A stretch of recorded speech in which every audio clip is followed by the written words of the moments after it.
All right mga kababayan, mga kaibigan, mga kabirador.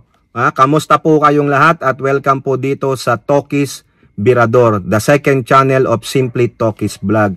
Paisa-isa naman tayong video, no? Nagkataon meron tayong topic dito kay Tokis Birador. Ilagay na natin, no? Shout out po lahat sa inyo and may God bless us all. So dito po may dalawa po tayong topic. Manggagaling po sa Philstar Global at Politico.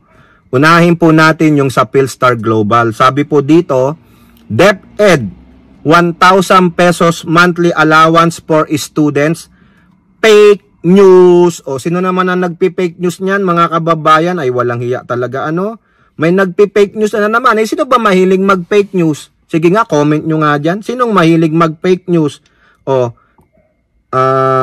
Labo ng laptop ko. The Department of Education denied reports circulating on social media that all students will receive a 1,000 monthly allowance while junior and senior high school students will be required to undergo a weekly alcohol test. Grabe oh. Ang alam ko, proposal pa lang ito, yung subsidiya sa mga mag-aaral. Pero hindi ko po alam kung may weekly undergo alcohol test ang mga junior at senior high school. Grabe naman mag-fake news ito, Secretary Angara, pahanap mo po yan, ipaano mo po yan sa MBI para grabe talaga itong mga fake news purveyor na to. Oh. Sino kaya itong mga to? Quote, the DepEd reminds the public again to be more careful and vigilant of information posted online. Fight fake news and misinformation, sabi ng DepEd official. It also advised the public to visit the official social media accounts of DepEd to be advised of legitimate announcement and information on basic education. Ito po kasi, only last week, tabi ko na nga ba ipapile pa lang ito, isa sa mga priority bill ng anak ni Ligarda, si Batangas Representative Leandro Libiste. Ito po yung anak ni Loren Ligarda, filed House Bill number 27 that seeks to provide 1,000 pesos monthly allowance to cover a student's food, transportation, and school supplies. Pero itong mga gonggong na ito, yung mga nagpapakalat, hindi naintindihan yung pinopropose ni Representative Libiste. Proposal pa lang, hindi pa ngayon dumarating sa plenaryo, isinabmit lang top 10 priority bills ng mga mambabatas for 20th Congress. Pero itong mga advance, ang mga utak, ginawa na namang kalokohan, mga animal talaga. So anong iisipin yan? Siyempre yung mga magulang at mag-aaral, aasa na. O nasa na yung 1K Pangulong Marcos? Si Pangulong Marcos na naman ang sisisin. Nasa na yung 1K Speaker na naman. O di kaya si Secretary Angara, mga gunggong talaga ano? He also said the government will have to allocate 300 billion pesos yearly for this program. O tingnan ninyo will have. Future pa lang Pero itong mga back to the future ng mga, ewan ko kung sino yan, alam nyo naman, uulitin ko, sino po ang mahilig maglabas ng mga fake news? Sino? Yung mga umamin na mga fake news purveyor. O ito pa, ito naman ang sabi naman ni Gatchalian, yung senator dyan, i-retain daw ang senior high school kasi si Jinggoy Estrada, may panukala siya na tanggalin na daw yung K-12, yung 12, tanggalin na lang, ibalik na lang sa normal. Ang Pangulo din, nagbigay ng statement dyan na kung maaari, dahan-dahang tanggalin yung K-12, gawing K-10 na lang ulit. Kasi nga po, nakakaawa naman sa mga magulang, lalo na yung mga nagpa-private. Hindi naman porket naka-private ka, mayaman ka na. Hindi po, talagang ginagapang ng mga magulang. Kasi nga po, pag naka-public, siksikan, kawawa ang mga bata. Wala yung kanilang convenience sa pag-aaral. Ano yun? Dapat maluwag. Hindi stress ang mga teacher. Okay naman sa gamit, kompleto. Diba? Sabi dito ni Gatchalian, depended the retention of senior high school and push for a shorter college track, warning that abolishing grades 11 and 12 will misalign the Philippines with nearly all education system worldwide. Kung hindi nga naman ugma sa atin Diba? Bakit nung panahon namin K-10 lang kami? Tapos yung ibang bansa dito meron ng K-12. O ilang dekada na yon bago nagsimula lang kayo ng K-12, inunan. Pero wala eh. Ang maganda dyan, ha? Pag-aralan nyo mabuti. Kung talaga bang ukma sa atin. Tandaan ninyo, ang mga Pilipino, magagaling naman yan kung talagang pagtutuunan ng pansin ng magulang at ng paaralan. O, matatalino mga batang Pilipino, minsan kulang lang sa aruga. O, marami pasaway eh. Pati magulang pasaway. Ha? So, hindi po pumapayag si Gatchalian kasi ang reason niya, mamimisalign daw tayo. Kumbaga, maiiwan ng Pilipinas. Bakit ka naman tutulad doon kung hindi nga uukma? Kung hindi uukma? Kung hindi babagay sa atin, nasanay na tayo sa K-10 to 12, marami naman successful. Maraming natuto.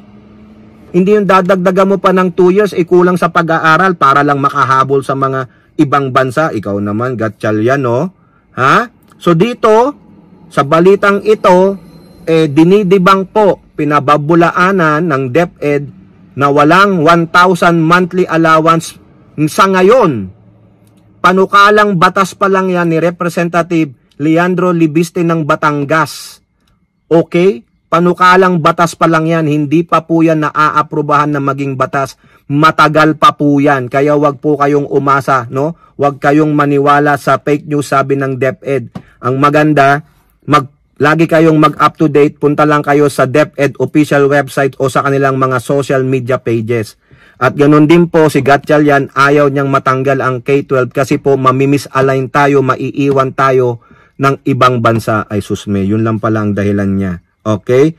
Now, punta naman tayo dito sa mga pasyente na gumamit ng private hospital, baka hindi na po kayo tanggapin. Kasi po, nagsalita po yung isang doktor na presidente ng private hospitals dito po sa balita ng Politico. Actually, nasama na natin to sa isang live natin dati. Kawawa purdoy na pasyente, meaning kawawa ang mga kulang ang pambayad sa hospital pag gumamit ng private. House probe urge on private hospital rejecting government guarantee letters. Kasi nga yung kanilang presidente nitong private hospital nagsalita na ayaw nilang tumanggap na ng mga guaranteed letters from barangay chairman to the lawmakers. Ang laki po mahigit sa 500 million ang backlog, ang arrears, no, sa account payables ng mga account payables ng mga hospital, yung mga kanilang mga hindi natatanggap na bayad sa mga nagbigay ng guaranteed letter ng mga pasyente na yung politiko ang magsosolder ng kabuuan o porsyento nung hospital bill.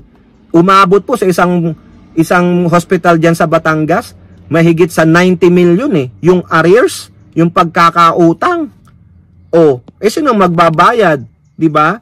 Kung sabi mo, yung bill ng pasyente sa private hospital, merong 10,000. Ang sabi nung lumapit sila sa mayor, sige, aakuin ko na yung kalahati. Halimbawa lang, nagbayad yung pasyente ng 5,000, hindi pa nakabayad yung nag-guaranteed letter, wala na. Anong gagawin ng hospital? Dumami po, million po kawawa naman yung private hospital, hindi natutugunan. May budget naman pala dyan ng DOH. Ilang bilyon ang budget dyan DOH to fund those mga LGUs na mag-guarantee sa kanilang mga nasasakupan at ganun din po ang mga mambabatas. Kaya ngayon may humihiling na sana magkaroon ng house probe. Ano nangyari dyan? DOH. Anong nangyari? Mga private hospital. Lalong-lalo na siguro yung mga nag-garantor. Paano?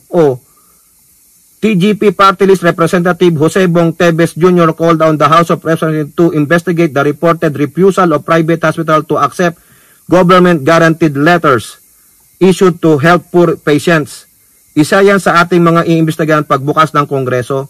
Ipapatawag natin ng DOH. Correct. Dapat magpaliwanag dito ang DOH officials, Secretary Herbosa. Bakit? Dahil hindi nababayaran ang mga private hospital samantalang pumasa naman yan sa national budget. Correct. I agree. O baka naman iniisip ng DOH, sobra-sobra ka naman na dyan, Mayor sobra-sobra ka naman. Kung may set, sa palagay nyo, magbibigay ng guaranteed letters itong mga to kung di nila alam yung set values o given values na pwede nilang i-guaranteed. Di ba? DOH, gising-gising.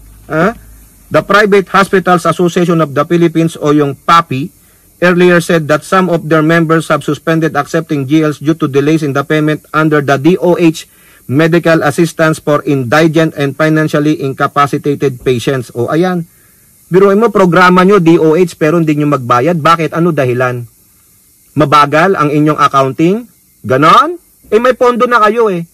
Bakit babagal pa ang accounting? O ano? Dahil iniimbestigahan pa kung legit o may katwiran. Pero gaano katagal kayo mag-imbestiga? Diba? Tanong nyo lang naman eh. O, tawag ka, ikaw ang accounts payable sa hospital.